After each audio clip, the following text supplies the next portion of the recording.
मनोरंजन फिल्म की शुरुआत होती है ललिता से। ललिता अपने पति सत्यजीत से नाराज है क्योंकि उनके पति के बचपन के बेस्ट फ्रेंड का बेटा चिराग उनके घर 3 महीने के लिए रहने आ रहा था। इसी वजह से ललिता का डलहौजी जाने का प्लान कैंसिल हो रहा था।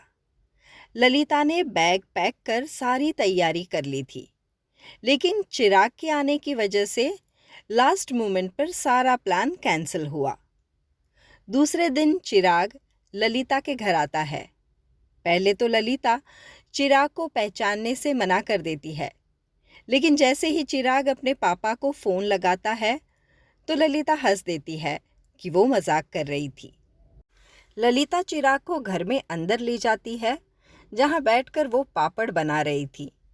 ललिता चिराग को बताती है कि महंगाई के इस ज़माने में पापड़ बेचकर वो अपने पति की थोड़ी मदद कर लेती है। तभी चिराग को घर के एक कमरे का दरवाज़ा खुलने का आवाज़ आता है, लेकिन उसे वहाँ कोई भी दिखाई नहीं देता। ललिता चिराग को उसका कमरा दिखाने ले जाती है। कमरा देखकर चिराग को कुछ अजीब सा लगता है। तब ललिता चिराग को बताती है कि वो कमरा उसकी सास का था। उसकी सास अपने बर्थडे के दिन मंदिर में गई थी, लेकिन फिर वो कभी भी वापस नहीं आई। चिराग को ये बात मजाक लगती है, लेकिन फिर उसे पता चलता है कि ललिता सच बोल रही है। चिराग को उस कमरे में बहुत ही अजीब सा महसूस होता है, क्योंकि ललिता की सास की सारी चीज़ें उस कमरे में वैसे की वैसी रखी हुई थी। जब चिराग कमरे के बाथरूम में जाता है, तब ललिता की सास के कपड़े वहीं पर लटक रहे होते हैं, और जब वो मुंह धोकर टॉवल उठाता है, तब उसमें से किसी के इस्तेमाल किए हुए ऐसी खुशबू आती है। चिराग काफ़ी डिस्टर्ब हो जाता है और कमरे से बाहर जाकर देखता है। ललिता एक एक पापड़ को कुएं में फेंक रही थी। चिराग को उसका ये बर्ताव कुछ भी समझ में नहीं आता, और तभी ललिता चिराग को खाने के लिए पूछती है। चिराग बताता है कि उसे आलू के पकौड़े खाने हैं। तब ललिता बताती है कि घर में आलू नहीं है, वो प्याज के पकौड़े बनाएगी। फिर ललिता चिराग को पकौड़े देती है और दोनों बातें करना शुरू करते हैं। ललिता चिराग को बताती है कि उसकी सास बहुत ही अच्छी थी, उसे बहुत प्यार करती थी, लेकिन वो कहाँ चली गई ये किसी को पता नहीं। उनके जाने के बाद रेलवे स्टेशन से खबर आई थी कि किसी की लाश 2 टुकड़ों में मिली है। ललिता के पति सत्यजीत अपनी माँ से बहुत ज़्यादा प्यार करते थे। उन्हें सदमा ना लगे इसलिए ललिता ऐसे ही बर्ताव करती है कि उनकी माँ जिंदा है। ललिता चिराग को भी ऐसे ही बर्ताव करने को कहती है कि मानो उसकी सास जिंदा हो। इन्हीं बातों के बीच चिराग एक पकौड़ा खाता है और उसे ताज्जुब होता है कि वो पकौड़ा आलू का था।